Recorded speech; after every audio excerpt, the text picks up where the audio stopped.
Bonjour, dans cette formation, nous allons voir comment gérer son site WordPress depuis son mobile. Pour cela, voici un petit peu le sommaire de cette formation. Tout d'abord, nous allons voir les prérequis qui sont nécessaires du coup pour pouvoir faire fonctionner son site internet avec son mobile. Ensuite, nous ferons un rapide tour de l'application mobile. Les prérequis sont les suivants. Tout d'abord, il vous faudra un compte gratuit sur wordpress.com. Par la suite, vous devrez installer le plugin Jetpack sur votre site. Si vous avez la moindre difficulté à installer celui-ci, sachez que j'ai également fait une formation sur l'installation de ce plugin. J'ai bien sûr téléchargé préalablement l'application, alors selon votre iOS ou Android, l'application WordPress. Il va me demander les identifiants, ce sont exactement les mêmes que ceux qu'on avait remplis ensemble dans la formation, donc sur la création tout simplement de notre compte pour Jetpack. Donc c'est le même compte que WordPress.org, c'est la même chose que pour Jetpack également. C'est le compte. Donc ici vous demandez soit votre login, soit votre email. Vous pouvez mettre les deux. Ensuite je mets le mot de passe.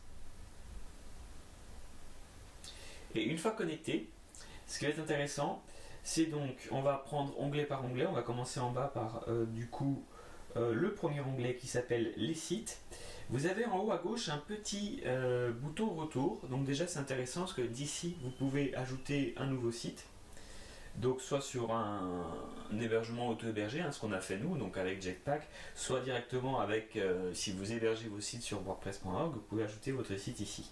Et donc, déjà ce que j'aime bien, c'est que vous voyez, on peut gérer plusieurs sites avec la même application très facilement, comme avec Jetpack, quand on s'est connecté via l'administration web de WordPress.org, on pouvait gérer plusieurs sites.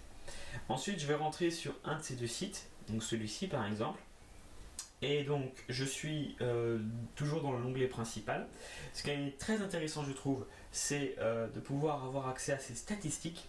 Donc, vous avez exactement les mêmes informations, mais sur mobile, c'est toujours intéressant de voir un petit peu. Alors, évidemment, pour l'instant, il n'y a pas grand-chose, puisque je viens juste de lancer le site et l'installation. Également, ça, j'aime bien un calendrier de vos publications. Si vous cliquez ici, vous savez un petit peu, vous avez un historique de votre activité. Ce qui va vous permettre aussi de voir un petit peu une correspondance ou pas entre une augmentation de votre trafic et une publication une nouvelle publication sur votre site. Ensuite, nous avons l'onglet voir le site. Donc là, ça va vous lancer le site, donc votre site. Vous allez entre guillemets quitter l'application. Pareil pour application WordPress, ça va vous connecter directement au site. Vous allez avoir une petite icône ici qui vous montre que vous êtes sur un site externe. Pas beaucoup d'intérêt à cela puisque vous pouvez très bien vous connecter en direct à votre navigateur. Donc poursuivons sur vraiment l'intérêt de cette appli. Alors moi j'utilise surtout pour les statistiques. Maintenant vous pouvez aussi, ça va marcher ça très bien pour un site de type vraiment contenu simple, blog tout simplement par exemple, vous avez ici le moyen de publier, alors il va aller chercher vos articles, de publier directement ou d'éditer tout le contenu de votre site. Alors pourquoi je dis pour un site plus traditionnel? Voilà, depuis le départ, si vous suivez la session sur WordPress avec moi, et je vous en remercie, vous savez qu'on a fait notre site sur Elementor. Et en fait ici, quand vous allez vouloir modifier ou afficher en fait votre article, vous allez avoir directement le texte. Alors, d'ailleurs, ce qui est pas mal, ce qui veut dire que le code source généré par Elementor, ce n'est que du texte, donc c'est très bien. Par contre, vous n'allez pas avoir le rendu. Pour ça, il faut bien sûr aller sur le site. Pourquoi? Parce que l'idée de cette application, vous êtes sur mobile, c'est une version, si vous voulez, c'est comme une liseuse numérique, c'est une version allégée de votre site, qui va vous permettre de modifier du texte facilement, mais qui ne vous permettra pas de faire de profondes modifications ou de voir le résultat vraiment tel qu'il sera à l'écran. Pareil, si je souhaite afficher un aperçu de cette page, c'est tout à fait possible. Je clique sur afficher et là je vais me retrouver du coup en prévisualisation et ce n'est pas la même prévisualisation que sur le site. Donc c'est vraiment une app plutôt destinée à la rédaction de contenu simple. Par contre, il y a d'autres choses qui sont intéressantes. Ce qui est très intéressant, je trouve, c'est l'onglet commentaires où là vous allez pouvoir approuver, désapprouver, gérer, écrire des commentaires. Donc c'est pas mal quand vous tenez là aussi un blog ou même que vous avez des pages avec des commentaires possibles pour pouvoir gérer en déplacement vos commentaires. Ça c'est vraiment une option super sympa je trouve. Enfin, toujours dans l'onglet principal, qu'est-ce que nous avons dans Réglages? Nous pouvons modifier le titre du site, la description, l'adresse.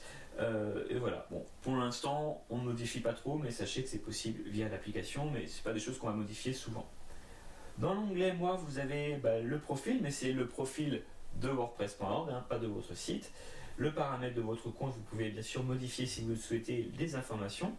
Réglage de l'application, là c'est intéressant, si vous voulez économiser de la bande passante, il va par exemple, quand vous êtes en abonné mobile, vous demandez un petit peu quelle taille maximum vous souhaitez télécharger quand il va uploader et vous montrer des articles avec des images dedans. Donc vous pouvez réduire la taille pour bien sûr permettre d'économiser un petit peu de bande passante. Ensuite, le dernier onglet concerne les notifications. C'est là que vous aurez des notifications si par exemple vous recevez un nouveau commentaire. C'est aussi bien sûr l'intérêt d'avoir une telle application sur son mobile. Sachez qu'il vous donnera aussi une petite notification quand vous avez une hausse de trafic. Donc c'est toujours sympa de voir un petit peu le résultat de son travail et d'avoir une petite notification comme quoi vos stats de votre site explosent. C'est toujours sympa. Alors, par contre, moi ce que j'utilise un petit peu moins dans l'application, c'est ici l'onglet Discover. En fait, c'est un petit peu une sorte de réseau social, WordPress.org, et vous pouvez aller liker des articles que vous aimez bien. Alors moi, j'ai rien liké, donc pour l'instant, je pense qu'il me met des choses qui sont un peu généralistes, mais après vous pouvez suivre d'autres blogs WordPress. D'autres blogs WordPress peuvent s'abonner à vous et donc suivre vos articles. Donc c'est un petit peu un réseau social, si vous voulez, le réseau social de WordPress, où vous pouvez du coup trouver une inspiration. Donc pourquoi pas, si vous êtes vraiment à la recherche d'inspiration ou vous aimez vraiment cette application et que vous restez longtemps dessus. Après il y a d'autres applis qui sont aussi dédiées à cela pour aller trouver l'inspiration.